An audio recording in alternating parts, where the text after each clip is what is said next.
L'image du jour, c'est cette étape de transition transformée en piège à Montpellier avec un invité sur les derniers kilomètres, le vent. Deux maillots distinctifs ont profité de ce fait de course pour provoquer une cassure dans le peloton. Peter Sagan et Christopher Froome, tous deux affublés d'un équipier, ont tenté leur chance à 12 km de l'arrivée et bien leur en a pris. Sagan règle le sprint, Froome lui se contente des bonifications de la deuxième place. Il est le grand gagnant de la journée. Avant le Mont Ventoux, le Britannique de la Sky reprend du temps à tous ses poursuivants.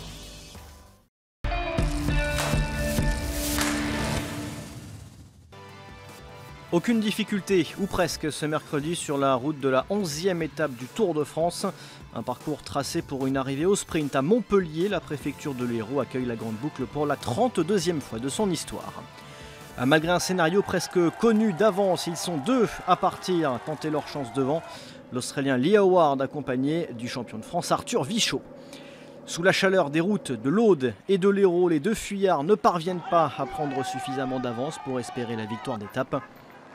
D'autant que les éléments s'en mêlent. Le vent donne des envies de bordure aux équipes Tinkoff et Etix qui font exploser une partie du peloton à la mi-course. Sans conséquence pour les favoris, tous bien placés.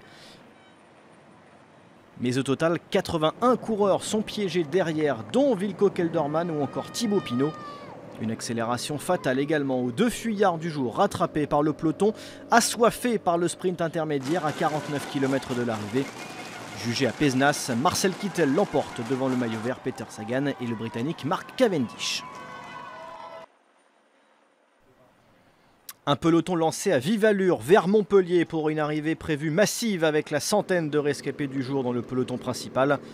Mais ce qui devait être une simple étape de transition devient une journée spectaculaire à l'initiative du maillot vert Peter Sagan et du maillot jaune Chris Froome.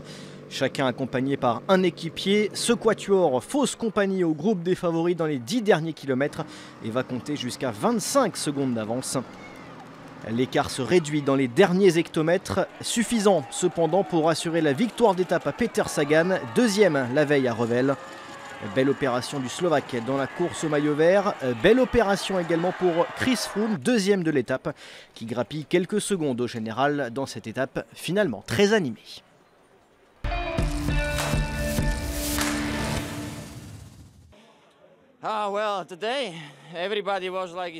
Aujourd'hui, tout le monde était prévenu que le vent allait être fou. C'est surtout sur les 15 derniers kilomètres que le vent soufflait très fort. Je ne sais pas exactement, on n'avait pas fait de plan. Seulement, on savait que le vent serait dangereux et qu'il fallait que l'on reste à l'avant. C'est sûr que le peloton allait exploser, mais rester en échappée avec le maillot vert plus le maillot jaune et deux coureurs, Thomas et Bonnard, on ne peut pas planifier ça. Rien n'était prévu. C'est arrivé comme ça.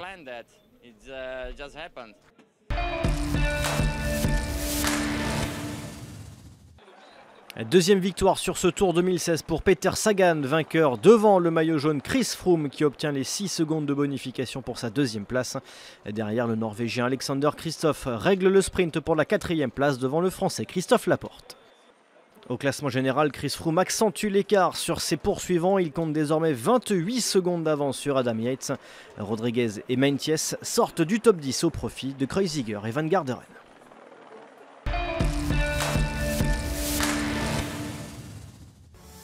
Ce jeudi 14 juillet, jour de fête nationale et l'une des étapes reines de ce Tour 2016, l'arrivée mythique au sommet du Mont Ventoux à presque 2000 mètres d'altitude.